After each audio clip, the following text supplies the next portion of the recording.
Welcome back. I'm Eric. Tonight we're going to be hearing the very final chapter of Charles Dickens' classic Bleak House.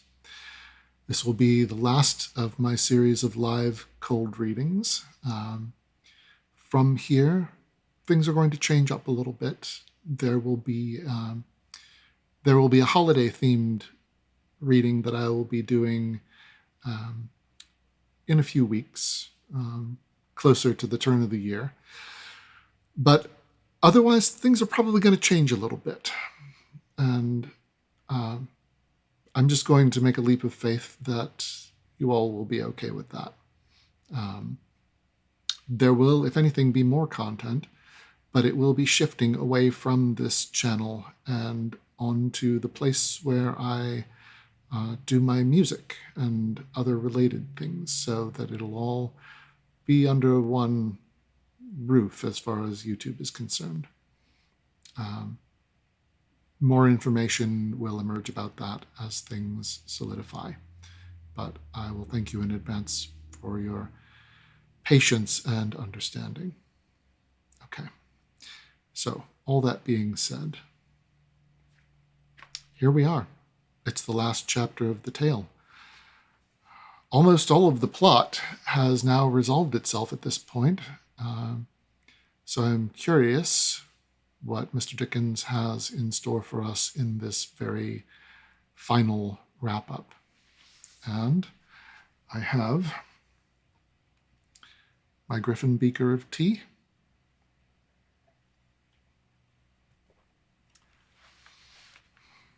So let's begin.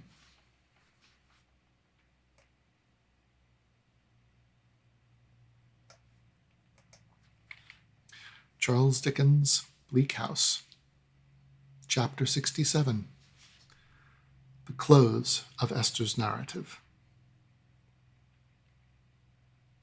Full 7 happy years I have been the mistress of Bleak House. The few words that I have to add to what I have written are soon penned. Then I and the unknown friend to whom I write will part forever. Not without much dear remembrance on my side, and not without some, I hope, on his or hers. They gave my darling into my arms, and through many weeks I never left her. The little child who was to have done so much was born before the turf was planted on its father's grave. It was a boy, and I, my husband, and my guardian, gave him his father's name. The help that my dear counted on did come to her, though it came in the eternal wisdom for another purpose. Though to bless and restore his mother, not the father, was the errand of this baby, its power was mighty to do it. When I saw the strength of the weak little hand and how its touch could heal my darling's heart and raised hope within her, I felt a new sense of the goodness and the tenderness of God. They throve, and by degrees I saw my dear girl pass into my country garden and walk there with the infant in her arms. I was married then. I was the happiest of the happy. It was at this time that my guardian joined us and asked Ada when she would come home. "Both houses are your home, my dear," said he. "But the older Bleak House claims priority. When you and my boy are strong enough to do it, come and take possession of your home." Ada called him her dearest cousin John. But he said, no, it must be guardian now. He was her guardian henceforth, and the boy's. And he had an old association with the name. And so she called him guardian, and has called him guardian ever since. The children know him by no other name. I say the children. I have 2 little daughters. It is difficult to believe that Charlie, round-eyed, still, and not at all grammatical, is married to a miller in our neighborhood, and yet so it is. And even now, looking up from my desk as I write early in the morning at my summer window, I see the very mill beginning to go round. I hope the miller will not spoil Charlie, but he is very fond of her, and Charlie is rather vain of such a match, for he is well-to-do and was in great request. So far as my small maid is concerned, I might suppose time to have stood still for 7 years, as still as the mill did half an hour ago, since little Emma, Charlie's sister, is exactly what Charlie used to be. And as to Tom, Charlie's brother, I am really afraid to say what he did at school in ciphering, but I think it was decimals. He is apprenticed to the miller, whatever it was, and is a good, bashful fellow, always falling in love with somebody and being ashamed of it. Caddy Jellyby passed her very last holidays with us, and was a dearer creature than ever, perpetually dancing in and out of the house with the children as if she had never given a dancing lesson in her life. Caddy keeps her own little carriage now instead of hiring one, and lives full 2 miles further westward than Newman Street. She works very hard, her husband, an excellent one, being lame and able to do very little. Still, she is more than contented and does all she has to do with all her heart. Mr. Jellyby spends his evenings at her new house with his head against the wall as he used to do in her old one. I have heard that Mrs. Jellyby was understood to suffer great mortification from her daughter's ignoble marriage and pursuits, but I hope she got over it in time. She has been disappointed in Africa, which turned out a failure in consequence of the king of the country, the name of which I will not name. It is not a real country. Charles, we should talk about this. She has been disappointed. The king of the country wanting to sell everybody who survived the climate for rum. Oh dear. But she has taken up with the rights of women to sit in Parliament, and Caddy tells me it is a mission involving more correspondence than the old one. I had almost forgotten Caddy's poor little girl. She is not such a mite now, but she is deaf and dumb. I believe there never was a better mother than Caddy, who learns in her scanty intervals of leisure innumerable deaf and dumb arts to soften the affliction of her child. As if I were never to have done with Caddy, I am reminded here of Peepy and old Mr. Turveydrop. Peepy is in the custom house and doing extremely well. Old Mr. Turveydrop, very apoplectic, still exhibits his deportment about town, still enjoys himself in the old manner, and is still believed in the old way. He is constant in his patronage of Peepy, and is understood to have bequeathed him a favorite French clock in his dressing-room, which is not his property. With the first money we saved at home, we added to our pretty house by throwing out a little growlery expressly for my guardian, which we inaugurated with great splendor the next time he came down to see us. I try to write all this lightly, because my heart is full in drawing to an end, but when I write of him, my tears will have their way. I never look at him, but I hear our poor dear Richard calling him a good man. And to Ada and her pretty boy, he is the fondest father. To me, he is what he has ever been. And what name can I give to that? He is my husband's best and dearest friend. He is our children's darling. He is the object of our deepest love and veneration. Yet while I feel towards him as if he were a superior being, I am so familiar with him, and so easy with him, that I almost wonder at myself. I have never lost my old names, nor has he lost his. Nor do I ever, when he is with us, sit in any other place than in my old chair at his side.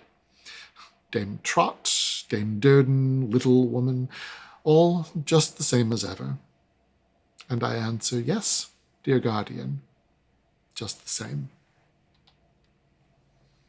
I have never known the wind to be in the east for a single moment, since the day when he took me to the porch to read the name.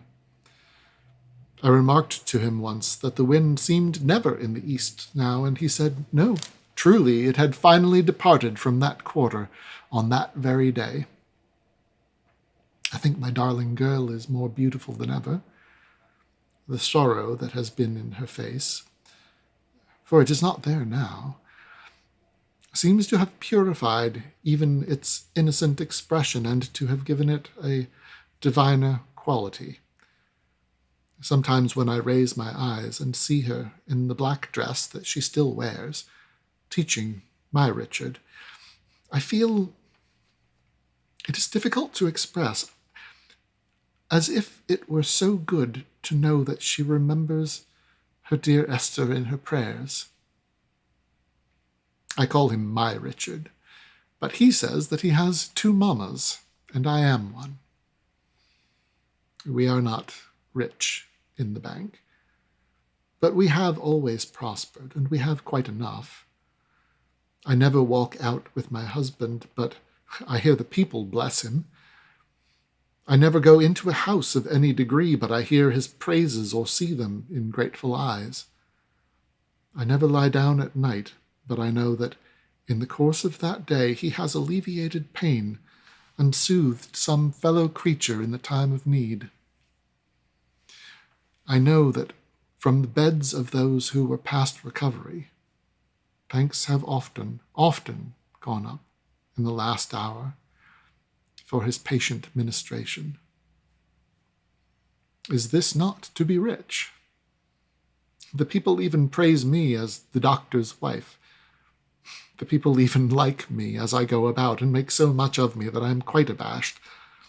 I owe it all to him. My love, my pride. They like me for his sake, as I do everything I do in life for his sake.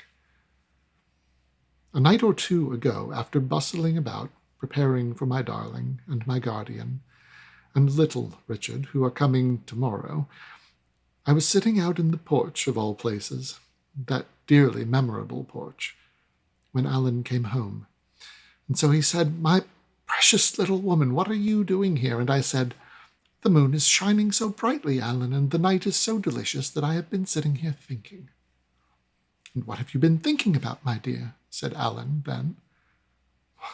"How curious you are," said I. "I am almost ashamed to tell you, but I will. I've been thinking about my old looks, such as they were." "And what have you been thinking about them, my busy bee?" said Alan. "I have been thinking that I thought it was impossible that you could have loved me any better, even if I had retained them." "Such as they were," said Alan, laughing. "Such as they were, of course." "My dear Dame Durden," said Alan, drawing my arm through his, "do you ever look in the glass?" "You know I do. You see me do it." "And don't you know that you are prettier than you ever were?" "I did not know that. I am not certain that I know it now, but I know that my dearest little pets are very pretty, and that my darling is very beautiful, and that my husband is very handsome, and that my guardian has the brightest and most benevolent face that ever was seen, and that they can very well do without much beauty in me, even supposing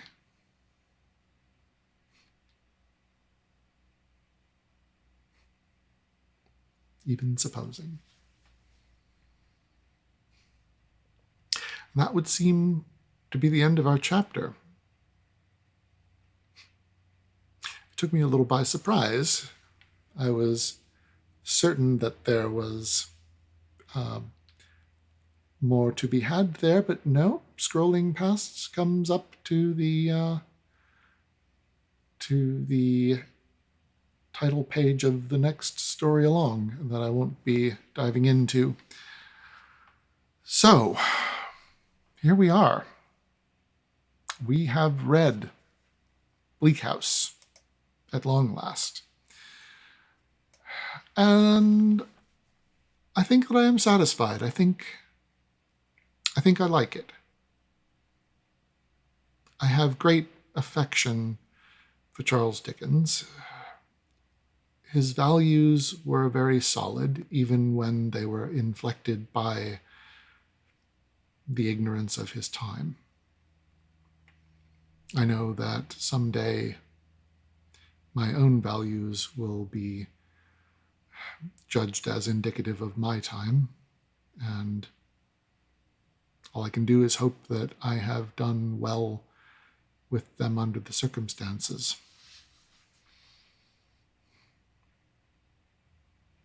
I appreciate, once again, I appreciate the opportunity to have read this story to you. And if you have enjoyed it, I very much appreciate that as well. I will see you again, perhaps here, perhaps elsewhere on the internet. So,